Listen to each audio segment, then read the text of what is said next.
ವಿಷಯ ಏನು ಅಂದರೆ, ನಮಗೆ ಗೊತ್ತಿರೋ ಹಾಗೆ ನಮ್ಮ ಇಡೀ ದೇಶದಲ್ಲಿ 135ನೇ ಜಯಂತಿ ಅಂದರೆ ಅಂಬೇಡ್ಕರ್ ಅವರ ಜಯಂತಿಯನ್ನು ಆಚರಣೆ ಮಾಡಿದ್ರು ಮೊನ್ನೆ 14ನೇ ತಾರೀಕು. ಅದು ಯಾಕಾಗಿ ಆಚರಣೆ ಮಾಡಿದ್ರು ಅಂದರೆ, ನಮ್ಮ ದೇಶದ ಸಂವಿಧಾನವನ್ನು ಬರೆದುಕೊಟ್ಟಂಥ ಒಬ್ಬ ಶಿಲ್ಪಿ, ಸಂವಿಧಾನದ ಶಿಲ್ಪಿ ಅಂತೇಳಿ ಅವರಿಗೆ ಕರೆ.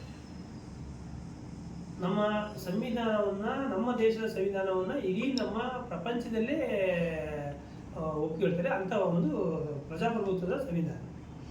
ಅಂಥ ಒಬ್ಬ ಸಂವಿಧಾನ ಬರೆದಂಥರ ಜಯಂತಿಯನ್ನು ಆಚರಣೆ ಮಾಡೋಂಥ ಸಂದರ್ಭದಲ್ಲಿ ಎಲ್ಲ ಇಡೀ ನಮ್ಮ ದೇಶದಲ್ಲಿ ಸರ್ಕಾರಿ ಕಚೇರಿಗಳಲ್ಲಿ, ಖಾಸಗಿ ಸಂಸ್ಥೆಗಳು, ಪ್ರತಿಯೊಬ್ಬರು ಹಾಲಿ ಸಂಸದರು, ಮಂತ್ರಿಗಳು ಮತ್ತು ಶಾಸಕರು, ಮಾಜಿ ಶಾಸಕರು, ಮಾಜಿ ಸಚಿವರು ಎಲ್ಲ ಕಡೆನೂ ಆಚರಣೆ ಮಾಡಿದರು. ಆದರೆ ನಮ್ಮ ದುರಂತ ಏನಪ್ಪ ಅಂದರೆ, ನಮ್ಮ ತಾಲೂಕಲ್ಲಿ ಮಾತ್ರ ನಮ್ಮ ಶಾಸಕರು ಈ ಅಂಬೇಡ್ಕರ್ ಜಯಂತಿ ದಿವಸ ಆಚರಣೆ ಮಾಡೋಕ್ಕೆ ಇಲ್ಲ. ಅವರು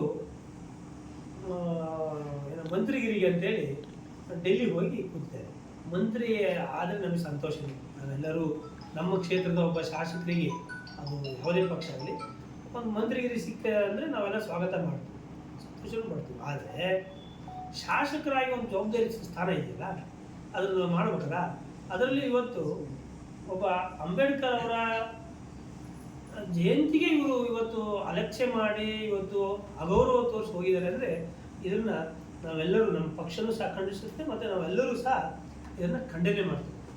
ಯಾಕೆಂದರೆ ಇವರಿಗೆ ಈ ಅಂಬೇಡ್ಕರ್ ಅವರ ಬಗ್ಗೆ ಮಾಹಿತಿನೂ ಇಲ್ಲ ಮತ್ತು ಸಂವಿಧಾನದ ಬಗ್ಗೆನೂ ಇವರು ತಿಳ್ಕೊಂಡೂ ಇಲ್ಲ. 3 ಬಾರಿ ಶಾಸಕರಾದ. ಹಾಗಾಗಿ ಅವ್ರ ಬಗ್ಗೆ ಅವ್ರ ಮಾತು ಏನು ಇವರಿಗೆ ಗೊತ್ತಿದೆ? ಇದು ಏನಿದ್ರು, ಈಗ ನನಗೆ ಮಂತ್ರಿಗಿರಿ ಬೇಕು, ನಾವು ಎಲ್ಲಿ ಆಸ್ತಿ ಖರೀದಿ ಮಾಡೋಣ ಅಥವಾ ಯಾರನ್ನು ಟ್ರಾನ್ಸ್ಫರ್ ಮಾಡೋಣ ಅನ್ನೋದು ಈ ಇದರಲ್ಲಿ ಯೋಚನೆಯಲ್ಲಿ ಅದನ್ನು ಬಿಟ್ಟರೆ, ಈ ರೀತಿಯ ಜಯಂತಿಗಳು ಬಂದಂಥ ಸಂದರ್ಭದಲ್ಲಿ ನಾವು ತಾಲೂಕು ಆಡಳಿತಗಳನ್ನು ಕರೆದು ನಾವು ಮೀಟಿಂಗ್ ಮಾಡಿ ಅದಕ್ಕೆ ಸಂಬಂಧಪಟ್ಟಂಥ ಅನೇಕ ಜನ ಪ್ರತಿ ವರ್ಷವೂ ಆಚರಣೆ ಮಾಡ್ಕೊಂಡು ಬಂದಿದ್ದಾರೆ. ಯಾರು ನಮ್ಮ SC ST ಸಮುದಾಯಗಳು, ದಲಿತ ಸಂಘಟನೆಗಳು ಎಲ್ಲರೂ ಸೇರಿ ಅದನ್ನು ಒಂದು ವಿಜೃಂಭಣೆಯಿಂದ ನಮ್ಮ ತಾಲೂಕು ಕ್ಷೇತ್ರದಲ್ಲಿ ಆಚರಣೆ ಮಾಡ್ತಿದ್ರು. ಅವಾಗೆಲ್ಲ ಹಿಂದೆಲ್ಲ ಕಾಗಡ ತಿಮ್ಮಪ್ಪನವ್ರು ಇರ್ಬೇಕಾರೆ ಅಥವಾ ಹಾಲಪ್ಪನವ್ರು ಇರ್ಬೇಕಾರೆ ಎಲ್ಲ ಇದನ್ನು ತಾಲೂಕು ಸಮಾಜ ಕಲ್ಯಾಣ ಇಲಾಖೆಯವ್ರನ್ನ ಕರೆದು ಯಾವ ರೀತಿ ಜಯಂತಿ ಮಾಡ್ತಾರೆ ಅಂತ ಹೇಳಿ ಅವರಿಗೆಲ್ಲ ಇದೇ ರೀತಿ ಮಾಡಬೇಕು ಅಂತ ಸಲಹೆ ಸೂಚನೆಗಳನ್ನು ಕೊಟ್ಟು, ಅನೇಕ ಕೆಲವು ಈ ಜಯಂತಿ ಸಂದರ್ಭದಲ್ಲಿ ಅನೇಕ ಕಾಮಗಾರಿಗಳನ್ನು ಅಥವಾ ಉದ್ಘಾಟನೆ ಮಾಡೋದಿರಲಿ ಅಥವಾ ಭೂಮಿ ಪೂಜೆ ಮಾಡೋದಾಗಲಿ, ಈ ರೀತಿಯ ಒಂದು ಅಭಿವೃದ್ಧಿ ವಿಚಾರದಲ್ಲಿ ಒಂದು ಚಿಂತನೆ ಮಾಡ್ತೀವಿ, ಆ ಕಾರ್ಯಕ್ರಮ ಮಾಡಿ. ಆದರೆ ಇವತ್ತಿನ ಶಾಸಕರು ಒಂದು ಜಯಂತಿಗೆ ಆಚರಣೆಗೆ ಬಂದಿಲ್ಲ. ಅವರು ಡೆಲ್ಲಿಯೊಳಗೆ ಕೂತಿದ್ದಾರೆ. ಡೆಲ್ಲಿಯಿಂದ ಬರೋದು ಬೇರೆ ಎಲ್ಲದಕ್ಕೂ ಸಹ ಬರ್ತಾರೆ. ಅವ್ರು ಹುಟ್ಟಿದ ಹಬ್ಬ ಇದ್ರೆ ಬರ್ತಾರೆ, ಅಥವಾ ಇಲ್ಲಿ ಬೇರೆ ಏನಾದ್ರು ಇದ್ದರೆ ಬರ್ತಾರೆ. ಹಾಗೆ ಈ ಜಯಂತಿ ಬರೋಕ್ಕಾಗಲ್ವಾ? ಡೆಲ್ಲಿಯಿಂದ ಏನು 3 ತಾಸು ಫ್ಲೈಟ್, ಬೆಂಗಳೂರಿಂದ ಶಿವಮೊಗ್ಗ ಫ್ಲೈಟ್ ಇತ್ತು. ಬಂದು ಅಂಬೇಡ್ಕರ್ ಜಯಂತಿಯನ್ನು ಆಚರಣೆ ಮಾಡಿ ಹೋಗ್ಬೋದು. ಅಂದರೆ ಅವರಿಗೆ ಅಧಿಕಾರನೇ ಮುಖ್ಯ ಆಗಿದೆ. ಎಲ್ಲೋ ಒಂದು ಕಡೆ ಈ ಆಸೆ ಅಲ್ಲ, ಆಸೆ ಇರೋ ಸಹಜ. ಮನುಷ್ಯನಿಗೆ ಈ ದುರಾಸೆ ಇದ್ಬಿಟ್ರೆ ಭಾಳ ಕಷ್ಟ ಆಗುತ್ತೆ. ಇದು ದುರಾಸೆನೇ ಇದೆ, ಅಧಿಕಾರದ ದುರಾಸೆ. ಈಗ ಒಂದ್ಸರಿ ಶಾಸಕರಾದರೆ ಸಾಕು ಅಂತ ಇರುತ್ತೆ. ಈಗ ಶಾಸಕರಾದ ನಿಗಮ ಮಂಡಳಿ ಕೊಟ್ಟರು, ಈಗ ನಾನು ಮಂತ್ರಿ ಆಗಬೇಕು ಅಂತ ಆಯಿತು, ಕೇಳಿ, ನಮಗೇನು ಬೇಜಾರಿಲ್ಲ, ಮಂತ್ರಿನೂ ಆಗಲಿ. ಆದರೆ ಇವರು ಜವಾಬ್ದಾರಿ ಇರೋಂಥ ಕೆಲಸಗಳನ್ನು ಮಾಡ್ಬೇಕಲ್ಲ. ಆ ನಿಟ್ಟಿನಲ್ಲಿ ಅದನ್ನು ಅಂಬೇಡ್ಕರ್ ಅವರಿಗೆ ಅಗೌರವಿಸಿದ್ದಾರೆ ಮತ್ತು ನಿರ್ಲಕ್ಷ್ಯ ಮಾಡಿದ್ದಾರೆ. ಆ ಕಾರಣಕ್ಕಾಗಿ ನಾವು ಇದನ್ನು ಖಂಡಿಸ್ತೀವಿ. ಒಂದಾಗಿ ಇನ್ನೊಂದು ಕಡೆ ತಾಲೂಕಲ್ಲಂತೂ ಭಾಳ ಅಧಿಕಾರದ ವ್ಯವಸ್ಥೆ ಹದಗೆಟ್ಟು ಹೋಗಿದೆ. ಈಗ ಏನಾಗ್ಬಿಟ್ಟಿದೆ ಅಂದರೆ, ಇವರಿಗೆ ಕೆಲವು ಚುನಾವಣೆ, ಆಮೇಲೆ ಎಲ್ಲೆಲ್ಲಿ ಆದಾಯ ಬರುತ್ತೆ ಅದನ್ನು ನೋಡ್ತಾ ಇದ್ದಾರೆ. ಬಿಟ್ಟರೆ ಇಲ್ಲಿ ಯಾವುದೇ ರೀತಿಯಲ್ಲಿ ತಾಲೂಕಿನ ಆಡಳಿತ ಏನಾಗಿದೆ, ಸಾರ್ವಜನಿಕರಿಗೆ ಏನಾಗಿದೆ, ಸಾರ್ವಜನಿಕರಿಗೆ ಎಷ್ಟು ಸಮಸ್ಯೆಗಳಿಂದ ಒದ್ದಾಡ್ತಾ ಇದ್ದಾರೆ. ಇಲ್ಲಿ ರೈತರಿಂದ ಇರ್ಬೋದು, ವ್ಯಾಪಾರಸ್ಥರು ಇರ್ಬೋದು, ಅಥವಾ ಅನೇಕ ಕೂಲಿ ಕಾರ್ಮಿಕರು ಇರ್ಬೋದು. ಆದರೆ ಏನು ಆಗಿದೆ ಅನ್ನೋದ್ರ ಬಗ್ಗೆ ಶಾಸಕರು ಒಂದು ದಿವಸನೂ ಅದ್ರ ಬಗ್ಗೆ ಗಮನ ಹರಿಸಿಲ್ಲ. ಇವರೇನಿದ್ರು, ಈಗ ಮೊನ್ನೆ ಮಾರಿಗುಡಿ ನಮ್ಮ ಸಾಗರದ ಮಾರಿಕಂಬ ದೇವಸ್ಥಾನದ ಚುನಾವಣೆ ಸಮಿತಿ, ಅದಕ್ಕೆ ಚುನಾವಣೆ ಆಯಿತು. ಅಲ್ಲಿ ಅಧ್ಯಕ್ಷರು ಆಯ್ಕೆ ಹೋದರು. ಅಲ್ಲಿ ಅವ್ರ ಕಡೆಯವ್ರನ್ನೇ ಅಧ್ಯಕ್ಷರು ಮಾಡ್ಕೊಂಡು ಅಲ್ಲಿಷ್ಟು ಏನೋ ಲಾಭದಾಯಕ ಪಡೆಯಕ್ಕಂತ ಹೋದ್ರು. ಅಲ್ಲಿ ಗೆದ್ದಂಥವ್ರು ಸದ್ಯ ಒಳ್ಳೆ ಒಂದು ಕೆಲಸ ಮಾಡಿದ್ದಾರೆ. ಇವ್ರ ಕಡೆಯವರು ಒಬ್ಬರು ಮಾಡಲಿಲ್ಲ. ಅವರು ಇವ್ರು ಮಾಡುವಾಗ ಫಸ್ಟು ಒಬ್ಬರು ಮದ್ಯದ ವ್ಯಾಪಾರಸ್ಥರು ಮಾಡೋಕ್ಕಂತ ಹೊರಟರು, ಅದಕ್ಕೆ ಯಾರೂ ಒಪ್ಪಿಲ್ಲ. ಮತ್ತೊಬ್ಬರನ್ನ ಏನೋ ಮಾಡೋಕ್ಕಂತ ಅವ್ರನ್ನ ಅಧ್ಯಕ್ಷ ಮಾಡೋಕ್ಕಂತ ಹೊರಟರು. ಶಾಸಕರು ಯಾವ ಕಾರಣಕ್ಕೂ ಅವ್ರು ಹೇಳಿದಾರನ್ನ ಅಧ್ಯಕ್ಷರು ಮಾಡ್ಬಾರ್ದು ಅಂತೇಳಿ ಅವೆಲ್ಲ ತೀರ್ಮಾನ ಮಾಡಿ ಒಬ್ಬರನ್ನ ಒಳ್ಳೆ ಪವಿತ್ರ ಹೋಟೆಲ್ ನಮ್ಮ ನಾಗರಾಜನ್ ಅಂತ ಇದ್ದಾರೆ, ತಮಗೆಲ್ಲ ಗೊತ್ತಿರ್ಬೋದು. ಅವೆಲ್ಲ ಟೀ ಕುಡಿದು ಬಂದಿದ್ದೀರೇನಪ್ಪ ಹೋಟೆಲ್. ಸ್ವಲ್ಪ ಮೂಲತಃ ಸಾಗರದಾರೆ, ಮತ್ತು ಒಂದಿಷ್ಟು ಒಳ್ಳೆಯವರು ಹೌದು, ಆ ಮಾರಿಗುಡಿ ದೇವಸ್ಥಾನ ದೇವ್ರ ಭಕ್ತರು ಹೌದು. ಹಾಗಾಗಿ ಅವನ್ನೆಲ್ಲರೂ ಆಯ್ಕೆ ಮಾಡಿದ್ರು, ಅದೊಂದು ಒಳ್ಳೆ ನಿರ್ಧಾರವನ್ನು ಮಾಡಿದ್ರು. ಹಾಗಾಗಿ ಇವರು ಎಲ್ಲಿ ಲಾಭದಾಯಕ ಎಲ್ಲಿದೆ ಅದ್ರ ಬಗ್ಗೆ ಗಮನ ಹರಿಸ್ತಾರೆ. ಬಿಟ್ಟರೆ ಈ ಕ್ಷೇತ್ರದ ಜನರ ಬಗ್ಗೆ ಕಾಳಜಿನೇ ಇಲ್ಲ. ಇವತ್ತು ಅರಣ್ಯ ಫಾರೆಸ್ಟ್ ಇಲಾಖೆಯಿಂದ ಜನ ಕಂಗಾಲಾಗಿದ್ದಾರೆ. ರೆವಿನ್ಯೂ ಇಲಾಖೆಯಲ್ಲಿ 90% ಹಕ್ಕುಪತ್ರ ಇಲ್ಲ. ಅದು ಆಮೇಲೆ ಈಗ ಈ ಗೋಮಾಳಗಳನ್ನೆಲ್ಲ ಫಾರೆಸ್ಟ್ ಲ್ಯಾಂಡಿಗೆ ಸೇರ್ಸೋಕ್ಕೆ ಸ್ಕೆಚ್ ಮಾಡ್ತಾ ಇದ್ದಾರೆ ಸರ್ವೇರು ಮತ್ತು ಫಾರೆಸ್ಟ್ ಇಲಾಖೆಯವರು ಸೇರಿ. ಅದ್ರ ಬಗ್ಗೆ ಗಮನ ಹರಿಸಿಲ್ಲ. ಹಾಗಾಗಿ ಇದು ಯಾವುದು ಗಮನ ಹರಿಸಿದ್ರೆ ಭ್ರಷ್ಟಾಚಾರದಲ್ಲಿ ಮುಳುಗಿದ್ದಾರೆ. ಅದಕ್ಕೆ ಇನ್ನೇನು ಅಲ್ಪ ನಮ್ಮ ವಿರೋಕ್ಷ ಇದ್ದು ನಮ್ಮ ಹಾಲಪ್ಪನವರು ನಮ್ಮ ನಾಯಕತ್ವದಲ್ಲಿ ಅನೇಕ ನಾವು ಪ್ರತಿಭಟನೆಗಳನ್ನು ಮಾಡಿದ್ದೇವೆ. ಯಾವುದು ಫಾರೆಸ್ಟ್ ಇಲಾಖೆ ವಿರುದ್ಧ ಮಾಡಿ ನ್ಯಾಯ ಕೊಡಿಸೋದು, ಭ್ರಷ್ಟಾಚಾರದ ವಿರುದ್ಧ ಹೋರಾಟ ಮಾಡಿ, ಈ ಎಲ್ಲೋ ಒಂದು ಕಡೆ ಅವರ ನಾಯಕತ್ವದಲ್ಲಿ ನಮ್ಮ ಇಡೀ ಪಕ್ಷ ಇವತ್ತು ಹೋರಾಟ ಮಾಡಿ ಜನರಿಗೆಲ್ಲ ಒಂದಿಷ್ಟು ರಕ್ಷಣೆ ಕೊಡುವಂಥ ಕೆಲಸ ನಾವು ಮಾಡೋಂಥ ಸ್ಥಿತಿ ಈ ಕ್ಷೇತ್ರದಲ್ಲಿ ಬಂದಿದೆ. ಯಾಕಂದರೆ ಎಲ್ಲ ಕಡೆ ಶಾಸಕರು ಇದ್ದಂಥ ಆಡಳಿತ ಇದ್ದ ಶಾಸಕರ ಹತ್ರ ಹೋಗಿ ಅಧಿಕಾರಿಗಳು ಏನಾದ್ರು ಪ್ರಾಬ್ಲಮ್ ಆದರೆ ಅಥವಾ ಸಮಸ್ಯೆಗಳಾದರೆ ಅಧಿಕಾರಿಗಳ ಹತ್ರ ಹೇಳಿ ಅದನ್ನು ಸಾಲ್ವ್ ಮಾಡ್ತಿದ್ದಾರೆ.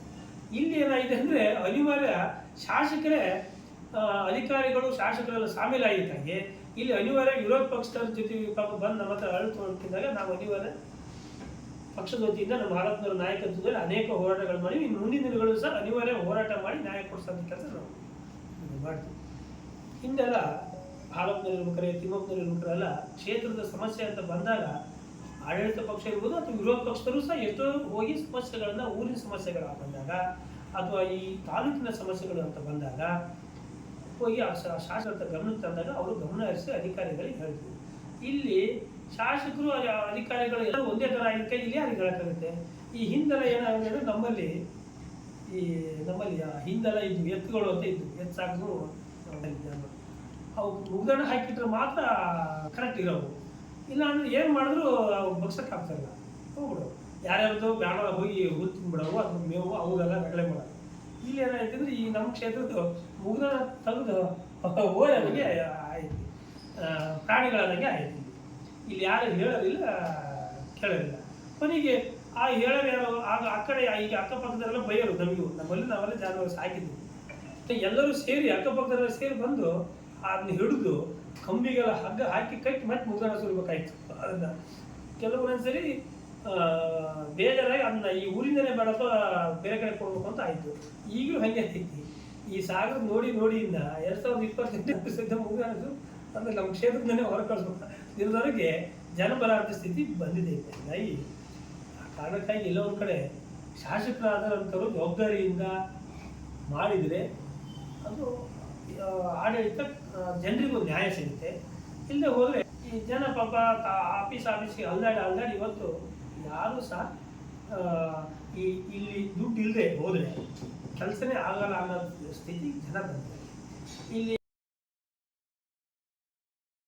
ಶಾಸಕರ ಜೊತೆಗಿರೋಂಥ ಬೆಂಬಲಿಗರು ಒಂದಿಷ್ಟು ಈ ರಿಯಲ್ ಎಸ್ಟೇಟ್ಗಳು, ಆಮೇಲೆ ಅಧಿಕಾರಿಗಳು ಒಂದಿಷ್ಟು ಜನ ಅವ್ರ ರಿಲೇಷನ್ಗಳು ಮುಖ್ಯ ಸ್ಥಾನದಲ್ಲಿ ಇಡೀ ತಾಲೂಕಿನ ಶಾಸಕರು ಎಷ್ಟು ಜವಾಬ್ದಾರಿ ಇದ್ದು ಅಧಿಕಾರಿಗಳು ಎಷ್ಟು ಜವಾಬ್ದಾರಿಯಿಂದ ಇದ್ದಂಥ ಮುಖ್ಯ ರಿಲೇಷನ್ಗಳು ರಿಯಲ್ ಎಸ್ಟೇಟಿಗೆ ಇಳಿದೆ. ಸರ್ಕಾರಿ ಜಾಗ ಒಂದು ಉಳಿಯಲಿದ್ರೆ ಅದನ್ನ ಕೂಡಿದ್ದಂಥ ಲ್ಯಾಂಡ್ಗಳು ನೋಡಿ ನಾವು ತಗೊಂಡು ಈ ರೀತಿಯಲ್ಲಿ ಇವತ್ತು ಆಡಳಿತ ಹದಗೆಟ್ಟು ಯಾವತ್ತೂ ಈ ರೀತಿಯ ಏನು ಆಗ್ತಾ ಇದೆ ಅಂತ ಏನು ಗೊತ್ತಿಲ್ಲ. ಆ ದೃಷ್ಟಿ ಹೋಗಿದೆ. ಈಗ ಮೊನ್ನೆ ಏನೋ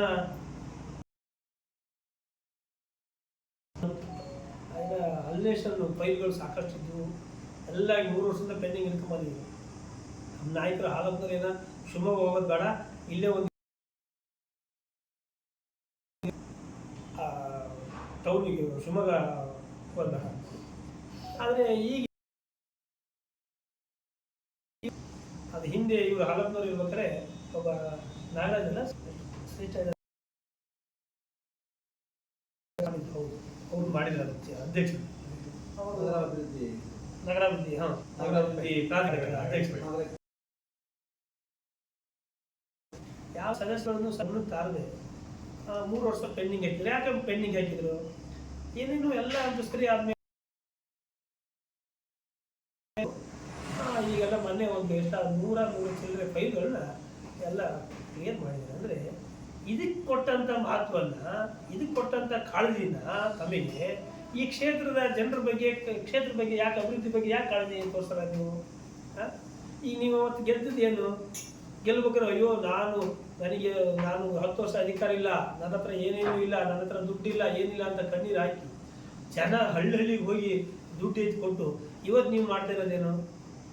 ನೀವು ಭ್ರಷ್ಟಾಚಾರ ಮಾಡಿದ್ರೆ ಅದು ಇವ್ರೇನು ತಿಳ್ಕೊಂಡ್ರೆ ಶಾಸಕರು, ನಾನೇನು ಅಧಿಕಾರಿಗಳ ಹತ್ರ ಇಸ್ಕೊತೀನಿ ಅಥವಾ ಕಾಂಟ್ರಾಕ್ಟ್ಗಳ ಹತ್ರ ಅದು ಮತ್ತೊಂದು, ಅದು ಯಾರ್ದು ಹೊರೆ ಬರುತ್ತೆ?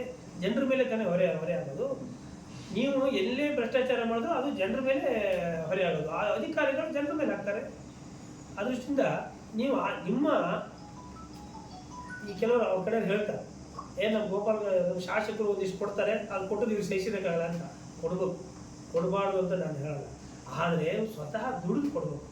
ಸ್ವತಃ ಸ್ವಂತ ದುಡ್ಡು ಕೊಟ್ಟರೆ ಅದು ದಾನ ಕೊಟ್ಟರೆ ಅದು ಏನು ಕೊಟ್ಟರೆ ಅದು. ಇಲ್ಲಿ 100 ರೂಪಾಯಿ ಹೊಡೆದು ಇಲ್ಲಿ 10 ರೂಪಾಯಿ ಕೊಟ್ಟರೆ ಇಲ್ಲಿ 90 ರೂಪಾಯಿ ಎಲ್ಲೋದು? ಇವರು ಅದರಲ್ಲಿ ನೀವು ಏನೇ ಮಾಡಿದ್ರು ಈ ಸಾರ್ವಜನಿಕ ಫಂಡಲ್ಲಿ ಆಯ್ಕೆ ಆದಂತ ಹೋಗಿ ದುಡ್ಡು ಹೊಡೆದು ಹಾಕಿ ಮಾಡಿ ಏನೇ ಮಾಡೋದು ನಂಬಿ ಹಾಕಿದೆ ಬೇರೆ. ಅಯ್ಯೋ ಶಾಸಕರು ಏನೂ ಇಲ್ಲ, ಸೋತ್ರೆ ಕಷ್ಟ ಆಗ್ಬಿಡುತ್ತೆ ಹೇಳಿ ಮೂಲ್ಯ ಎಷ್ಟು? ಅವತ್ತಿನ ಆಸ್ತಿ ಮೂಲ್ಯ ಎಷ್ಟು? ಇವತ್ತಿನ ನಿಮ್ಮ ಮನೆಯವರು ಆಸ್ತಿಗಳು ಅಂತ ಇವತ್ತು ನೋಡ್ಕೊಳ್ಳ ಎಷ್ಟಿದಾವೆ? ಬೇರೆ ಹಿಂದೆ ಹಾಲಪ್ಪನವ್ರ ಬಗ್ಗೆ ಹೇಳ್ತಿರಲ್ಲ, ಅಯ್ಯೋ ಅಷ್ಟು ಉದ್ಯಮ ಇದೆ ಅವ್ರನ್ನ ಇವತ್ತಲ್ಲ ಅವತ್ತಿನ ಸಹ ಉದ್ಯೋಗ ಇದೆ. ಇಲ್ಲಿ ಸಾಗರದಲ್ಲಿ ನಾವು ಎಲ್ಲೂ ಸಹ ಇವತ್ತು ನಾವು ಸೇರ್ಕೋಸ್ ಆಯ್ತು. ಯಾವ ಅಧಿಕಾರಿಗಳು ಇಲ್ಲಪ್ಪ ಹಾಲಪ್ಪನವರಿಗೆ ನಾವು ಇವ್ರಿಗೆ ಕಮಿಷನ್ ಕೊಟ್ಟು ಅಂತ ಯಾರು ಹೇಳಿಲ್ಲ. ಸುಮ್ಮನೆ ನಾವು ಅವಾಗ ವಿರೋಧ ಪಕ್ಷದಲ್ಲಿ ಇರ್ಬೇಕಲ್ಲ ಅಂತ ಹೇಳ್ಬಿಟ್ರೆ ಎಲ್ಲೂ ಸಹ ಇಲ್ಲ. ಆದರೆ ಈಗ ಇವತ್ತು ಅಧಿಕಾರಿಗಳಿಂದ ಹಿಡಿದು ಗುತ್ತಿಗೆದಾರರಿಂದ ಹಿಡಿದು ನಾವು ಇವ್ರನ್ನ ಆಯ್ಕೆ ಮಾಡಿ ಮನೆಗೆ ಆಯ್ತು. ಪಾಪ ಕಾಗೋಡು ತಿಮ್ಮಪ್ಪನವರಿಗೆ ಅನಿವಾರ್ಯ ಹೇಳಂಗಿಲ್ಲ. ಅವ್ರ ಪಕ್ಷದ ಅಭಿಮಾನಕ್ಕಾಗಿ ಓಟಾಗಿ ಗೆಲ್ಸಿದ್ರು. ಅವ್ರ ಗಮನಕ್ಕೂ ಸಾಕಷ್ಟು ಜನ ತಂದರು. ಅದು ಸಹ ದುರಾಡಳಿತ ಮತ್ತೆ ನಿಮ್ಮ ದುರಹಂಕಾರಗಳು ಮತ್ತೆ ದುರಾಸೆಗಳು ಇವೆಲ್ಲವನ್ನೂ ಸಹ ಹತೋಟಿಯಲ್ಲಿ ಇಲ್ಲದೆ ಹೋದರೆ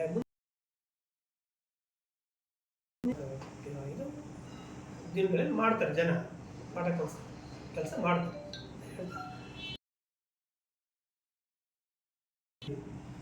ನಾವು ಸಹ ಹೋರಾಟ ಮಾಡಿ ನಮ್ಮ ಪಕ್ಷದ ನಮ್ಮ ಹಾಲಪ್ಪನವರ ನಾಯಕತ್ವ ಶಾಸಕರು ಹೇಳಿದ್ರು ಅಂತೇಳಿ ಏನೇ ಮಾಡಿ ಜನರಿಗೆ ತೊಂದರೆ ಕೊಟ್ಟರು ಸಹ ನಾವು ಹೋರಾಟ ಆಲ್ರೆಡಿ 3 ಕ್ಷೇತ್ರದಲ್ಲಿ ಗೆದ್ದಿರ್ತಾರೆ. ಅವರು 3 ಕ್ಷೇತ್ರದ ಸ್ವರ್ಬನೂ ಸಹ ಹೋಗ್ತಾ ಇದ್ದಾರೆ. ಇಲ್ಲಿ ಹೊಸನಗರ ಎಲ್ಲ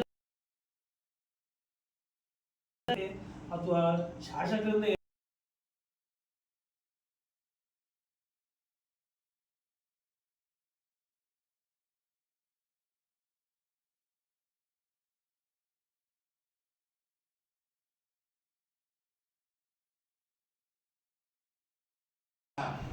ಸಂವಿಧಾನ ಶಿಲ್ಪಿ ಅಂಬೇಡ್ಕರ್ ಅವರಿಗೆ ಅವಮಾನ ಮಾಡಿದ್ದು ಈ ದೇಶದ ದಲಿತ ಜನಾಂಗಕ್ಕೆ ಇವರು ಅವಮಾನ ಮಾಡೋದ್ರಲ್ಲಿ ಕಾಂಗ್ರೆಸ್ನವರೇ ಮೊದಲಿರು ಅಂತ ನಾನು ಈ ಸಂದರ್ಭ ಹೇಳಕ್ಕೆ ಇಷ್ಟಪಡ್ತೇನೆ. ನಮಗೆ ಇಡೀ ವರ್ಲ್ಡಲ್ಲಿ ಇವತ್ತು ನೀವು ನೋಡಿದರೆ ಕೆನಡಾ ದೇಶದಲ್ಲಿ ಅಂಬೇಡ್ಕರ್ ಅವರ ದಿನಾಚರಣೆಯನ್ನು ಏಪ್ರಿಲ್ ತಿಂಗಳ ಪೂರ್ತಿ ಇಡೀ ದೇಶಾದ್ಯಂತ ಕೆನಡಾ ದೇಶದವರು ಆಚರಣೆಯನ್ನು ಮಾಡ್ತಿದ್ದಾರೆ.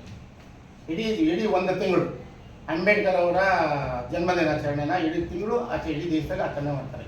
ಹಾಗೆ ವಿಶ್ವದಾದ್ಯಂತ ಹಲವಾರು ರಾಷ್ಟ್ರಗಳಲ್ಲಿ ಅಂಬೇಡ್ಕರ್ನ ಗೌರವಿಸ್ತಾರೆ. ಕಾರಣ ಅವರ ವಿದ್ವತ್ತು. ಯಾರಾದರೂ ನಮ್ಮ ಸ್ವತಂತ್ರ ಭಾರತದ ಇತಿಹಾಸದಲ್ಲಿ 32 ಡಿಗ್ರಿಗಳನ್ನು ತಗೊಂಡಿದ್ರೆ ಅದು ಅಂಬೇಡ್ಕರ್ ಅವರು. 32 ಡಿಗ್ರಿಗಳನ್ನು ಪಡೆದಂಥವರು. ಮತ್ತು ಸ್ವತಂತ್ರ ಭಾರತದಲ್ಲಿ ಮೊಟ್ಟ ಮೊದಲನೇದಾಗಿ PhD ಮಾಡಿದವರು ಅಂಬೇಡ್ಕರ್. ಇವತ್ತಿನ ನಮ್ಮ ಸಂಸ್ಥೆ ಬ್ಯಾಂಕ್ಗಳಿದ್ದಾವೆ. ಬ್ಯಾಂಕ್ಗಳು ರಾಷ್ಟ್ರೀಕೃತ ಬ್ಯಾಂಕನ್ನು ಹಿಂದೆ ಖಾಸಗಿ ಬ್ಯಾಂಕ್ ಆಗಿದ್ದು ಇಂದಿರಾ ಗಾಂಧಿ ಕಾಲದಲ್ಲಿ ರಾಷ್ಟ್ರೀಕೃತ ಹಲವಾರು ಬ್ಯಾಂಕ್ಗಳು ಮಾಡಿದ್ದಾರೆ. ಈಗ ಈ ಎಲ್ಲ ಬ್ಯಾಂಕ್ಗಳಿಗೂ ರಿಸರ್ವ್ ಬ್ಯಾಂಕ್ ಹೊಂದಿದೆ. ಆ ರಿಸರ್ವ್ ಬ್ಯಾಂಕನ್ನು ಪ್ರಾರಂಭ ಮಾಡಲಿಕ್ಕೆ ಕಾರಣಕರ್ತರಾದವರು ಎಕನಾಮಿಕ್ಸ್ನಲ್ಲಿ PhD ಮಾಡಿದಂಥ ಅಂಬೇಡ್ಕರ್ ಅವರೇ ಕಾರಣ. ಆದರೆ ರಿಸರ್ವ್ ಬ್ಯಾಂಕಿನ ನೋಟ್ ಮುದ್ರಣದಲ್ಲಿ ಗಾಂಧೀಜಿ ಫೋಟೋ ಹಾಕಿದ್ದಾರೆ ಬಿಟ್ಟರೆ ಅಂಬೇಡ್ಕರ್ ಅವರ ಫೋಟೋ ಹಾಕಲಿಲ್ಲ. ಮತ್ತು ಅಂಬೇಡ್ಕರ್ ಅವರು ಜೀವಂತ ಇದ್ದಾಗ ಅಥವಾ ತೀರಿ ಹೋದಾಗ ಕಾಂಗ್ರೆಸ್ನವರು ಒಂದು ಭಾರತ ರತ್ನ ಪ್ರಶಸ್ತಿ ಕೂಡ ಕೊಡಲಿಲ್ಲ. ಆ ಭಾರತ ರತ್ನ ಪ್ರಶಸ್ತಿ ಕೊಡಲಿಕ್ಕೆ ಭಾರತೀಯ ಜನತಾ ಪಕ್ಷದ ಅಧಿಕಾರ ಬರಬೇಕಾಯ್ತು. ಆ ಟೈಮ್ನಲ್ಲಿ ಅವರಿಗೆ ಭಾರತ ರತ್ನ ಪುರಸ್ಕಾರ ಕೊಟ್ಟು ಗೌರವಿಸಿದ್ದಾರೆ. ಹೀಗೆ ಕಾಂಗ್ರೆಸ್ನ ಅವರು ಬರೀ ಓಲೈಕೆ ರಾಜಕಾರಣ ಮಾಡ್ಕೊತ ದಲಿತರನ್ನ ಬಳಸ್ಕೊಂತ ಈ ಶಾಸಕರು ಮುಂದುವರಿಸ್ತಾರೆ ಬಂದಿದ್ದಾರೆ. ಅದೇ ಕಾರಣದಿಂದ ಅದೇ ಸಂಸ್ಕೃತಿಯಲ್ಲಿ ಬಂದಂಥ ಇತ್ತೀಚಿನ ದಿನಗಳಲ್ಲಿ ಕಾಂಗ್ರೆಸ್ ಸೇರಿದಂಥ ಗೋಪಾಲಕೃಷ್ಣ ಅವರು ಕೂಡ ಈ ಕಾಂಗ್ರೆಸ್ ಸಂಸ್ಕೃತಿಯನ್ನು ಮೈಗೂಡಿಸ್ಕೊಂಡಿದ್ದರಿಂದ ದಲಿತ ನಮ್ಮ ಅಂಬೇಡ್ಕರ್ ಅವರ ಜಯಂತಿಗೆ ಭಾಗವಹಿಸದೆ ಅವ್ರನ್ನ ನೆಗ್ಲೆಕ್ಟ್ ಮಾಡಿದ್ದಾರೆ. ಹಾಗಾಗಿ ಅವರನ್ನು ನಾವು ಖಂಡನೆ ಮಾಡ್ತಾ ಇದ್ದೇವೆ. ಯಾವುದೇ ಕಾರಣಕ್ಕೆ ಅವರು ಈ ದಲಿತ ಜನಾಂಗವನ್ನು ಅಥವಾ ಸಂವಿಧಾನಕ್ಕೆ ಅಪಚಾರ ಮಾಡಿದವರು ಇವರು ಕ್ಷಮೆ ಕೇಳಬೇಕು, ಸಾರ್ವಜನಿಕವಾಗಿ ಕ್ಷಮೆ ಕೇಳಬೇಕು. ನಾನು ಯಾಕೆ ಅಂಬೇಡ್ಕರ್ ಜಯಂತಿಗೆ ಭಾಗವಹಿಸಲಿಲ್ಲ ಅಂತ ಸಕಾರಣ ಕೊಡಬೇಕು. ಮುಂದಿನ ದಿನಗಳಲ್ಲಿ ಹೀಗೆ ಆದರೆ ಅವ್ರ ವಿರುದ್ಧವಾಗಿ ನಾವು ಕರ್ನಾಟಕ ದಲಿತ ಸಮಿತಿ ವತಿಯಿಂದ ಅಥವಾ ಮತ್ತು ಪಕ್ಷದ ವತಿಯಿಂದ ಅವ್ರ ವಿರುದ್ಧವಾಗಿ ಪ್ರತಿಭಟನೆ ಕೂಡ ಮಾಡಬೇಕಾಗತ್ತೆ ಅಂತ ಈ ಸಂದರ್ಭ ಸಂವಿಧಾನ ಶಿಲ್ಪಿ ಅಂಬೇಡ್ಕರ್ ಅವರಿಗೆ ಅವಮಾನ ಮಾಡಿದ್ದು ಈ ದೇಶದ ದಲಿತ ಜನಾಂಗಕ್ಕೆ ಇವರು ಅವಮಾನ ಮಾಡೋದ್ರಲ್ಲಿ ಕಾಂಗ್ರೆಸ್ ಅವರೇ ಮೊದಲಿರು ಅಂತ ನಾನು ಈ ಸಂದರ್ಭ ಹೇಳಕ್ಕೆ ಇಷ್ಟಪಡ್ತೇನೆ. ನಮಗೆ ಇಡೀ ವರ್ಲ್ಡಲ್ಲಿ ಇವತ್ತು ನೀವು ನೋಡಿದರೆ ಕೆನಡಾ ದೇಶದಲ್ಲಿ ಅಂಬೇಡ್ಕರ್ ಅವರ ದಿನಾಚರಣೆಯನ್ನು ಏಪ್ರಿಲ್ ತಿಂಗಳ ಪೂರ್ತಿ ಇಡೀ ದೇಶಾದ್ಯಂತ ಕೆನಡಾ ದೇಶದವರು ಆಚರಣೆಯನ್ನು ಮಾಡ್ತಿದ್ದಾರೆ. ಇಡೀ ಒಂದು ತಿಂಗಳು ಅಂಬೇಡ್ಕರ್ ಅವರ ಜನ್ಮದಿನಾಚರಣೆನ ಇಡೀ ತಿಂಗಳು ಇಡೀ ದೇಶದಲ್ಲಿ ಆಚರಣೆ ಮಾಡ್ತಾರೆ. ಹಾಗೆ ವಿಶ್ವದಾದ್ಯಂತ ಹಲವಾರು ರಾಷ್ಟ್ರಗಳಲ್ಲಿ ಅಂಬೇಡ್ಕರ್ನ ಗೌರವಿಸ್ತಾರೆ. ಕಾರಣ ಅವರ ವಿದ್ವತ್ತು. ಯಾರಾದರೂ ನಮ್ಮ ಸ್ವತಂತ್ರ ಭಾರತದ ಇತಿಹಾಸದಲ್ಲಿ 32 ಡಿಗ್ರಿಗಳನ್ನು ತಗೊಂಡಿದ್ರೆ ಅದು ಅಂಬೇಡ್ಕರ್ ಅವರು. 32 ಡಿಗ್ರಿಗಳನ್ನು ಪಡೆದಂಥವರು. ಮತ್ತು ಸ್ವತಂತ್ರ ಭಾರತದಲ್ಲಿ ಮೊಟ್ಟ ಮೊದಲನೇದಾಗಿ PhD ಮಾಡಿದವರು ಅಂಬೇಡ್ಕರ್. ಇವತ್ತಿನ ನಮ್ಮ ಸಂಸ್ಥೆ ಬ್ಯಾಂಕ್ಗಳಿದ್ದಾವೆ. ಬ್ಯಾಂಕ್ಗಳು ರಾಷ್ಟ್ರೀಕೃತ ಬ್ಯಾಂಕನ್ನು ಹಿಂದೆ ಖಾಸಗಿ ಬ್ಯಾಂಕ್ ಆಗಿದ್ದು ಇಂದಿರಾ ಗಾಂಧಿ ಕಾಲದಲ್ಲಿ ರಾಷ್ಟ್ರೀಕೃತ ಹಲವಾರು ಬ್ಯಾಂಕ್ಗಳು ಮಾಡಿದ್ದಾರೆ. ಈಗ ಈ ಎಲ್ಲ ಬ್ಯಾಂಕ್ಗಳಿಗೂ ರಿಸರ್ವ್ ಬ್ಯಾಂಕ್ ಹೊಂದಿದೆ. ಆ ರಿಸರ್ವ್ ಬ್ಯಾಂಕನ್ನು ಪ್ರಾರಂಭ ಮಾಡಲಿಕ್ಕೆ ಕಾರಣಕರ್ತರಾದವರು ಎಕನಾಮಿಕ್ಸ್ನಲ್ಲಿ PhD ಮಾಡಿದಂಥ ಅಂಬೇಡ್ಕರ್ ಅವರೇ ಕಾರಣ. ಆದರೆ ರಿಸರ್ವ್ ಬ್ಯಾಂಕಿನ ನೋಟ್ ಮುದ್ರಣದಲ್ಲಿ ಗಾಂಧೀಜಿ ಫೋಟೋ ಹಾಕಿದ್ದಾರೆ ಬಿಟ್ಟರೆ ಅಂಬೇಡ್ಕರ್ ಅವರ ಫೋಟೋ ಹಾಕಲಿಲ್ಲ. ಮತ್ತು ಅಂಬೇಡ್ಕರ್ ಅವರು ಜೀವಂತ ಇದ್ದಾಗ ಅಥವಾ ತೀರಿ ಹೋದಾಗ ಕಾಂಗ್ರೆಸ್ನವರು ಒಂದು ಭಾರತ ರತ್ನ ಪ್ರಶಸ್ತಿ ಕೂಡ ಕೊಡಲಿಲ್ಲ. ಆ ಭಾರತ ರತ್ನ ಪ್ರಶಸ್ತಿ ಕೊಡಲಿಕ್ಕೆ ಭಾರತೀಯ ಜನತಾ ಪಕ್ಷದ ಅಧಿಕಾರ ಬರಬೇಕಾಯ್ತು. ಆ ಟೈಮ್ನಲ್ಲಿ ಅವರಿಗೆ ಭಾರತ ರತ್ನ ಪುರಸ್ಕಾರ ಕೊಟ್ಟು ಗೌರವಿಸಿದ್ದಾರೆ. ಹೀಗೆ ಕಾಂಗ್ರೆಸ್ನ ಅವರು ಬರೀ ಓಲೈಕೆ ರಾಜಕಾರಣ ಮಾಡ್ಕೊತ ದಲಿತರನ್ನ ಬಳಸ್ಕೊಂತ ಈ ಶಾಸಕರು ಮುಂದುವರಿಸ್ತಾರೆ ಬಂದಿದ್ದಾರೆ. ಅದೇ ಕಾರಣದಿಂದ ಅದೇ ಸಂಸ್ಕೃತಿಯಲ್ಲಿ ಬಂದಂಥ ಇತ್ತೀಚಿನ ದಿನಗಳಲ್ಲಿ ಕಾಂಗ್ರೆಸ್ ಸೇರಿದಂಥ ಗೋಪಾಲಕೃಷ್ಣ ಅವರು ಕೂಡ ಈ ಕಾಂಗ್ರೆಸ್ ಸಂಸ್ಕೃತಿಯನ್ನು ಮೈಗೂಡಿಸ್ಕೊಂಡಿದ್ದರಿಂದ ದಲಿತ ನಮ್ಮ ಅಂಬೇಡ್ಕರ್ ಅವರ ಜಯಂತಿಗೆ ಭಾಗವಹಿಸದೆ ಅವ್ರನ್ನ ನೆಗ್ಲೆಕ್ಟ್ ಮಾಡಿದ್ದಾರೆ. ಹಾಗಾಗಿ ಅವರನ್ನು ನಾವು ಖಂಡನೆ ಮಾಡ್ತಾ ಇದ್ದೇವೆ. ಯಾವುದೇ ಕಾರಣಕ್ಕೆ ಅವರು ಈ ದಲಿತ ಜನಾಂಗವನ್ನು ಅಥವಾ ಸಂವಿಧಾನಕ್ಕೆ ಅಪಚಾರ ಮಾಡಿದವರು ಇವರು ಕ್ಷಮೆ ಕೇಳಬೇಕು, ಸಾರ್ವಜನಿಕವಾಗಿ ಕ್ಷಮೆ ಕೇಳಬೇಕು. ನಾನು ಯಾಕೆ ಅಂಬೇಡ್ಕರ್ ಜಯಂತಿಗೆ ಭಾಗವಹಿಸಲಿಲ್ಲ ಅಂತ ಸಕಾರಣ ಕೊಡಬೇಕು. ಮುಂದಿನ ದಿನಗಳಲ್ಲಿ ಹೀಗೆ ಆದರೆ ಅವ್ರ ವಿರುದ್ಧವಾಗಿ ನಾವು ಕರ್ನಾಟಕ ದಲಿತ ಸಮಿತಿ ವತಿಯಿಂದ ಅಥವಾ ಮತ್ತು ಪಕ್ಷದ ವತಿಯಿಂದ ಅವ್ರ ವಿರುದ್ಧವಾಗಿ ಪ್ರತಿಭಟನೆ ಕೂಡ ಮಾಡಬೇಕಾಗತ್ತೆ ಅಂತ ಈ ಸಂದರ್ಭ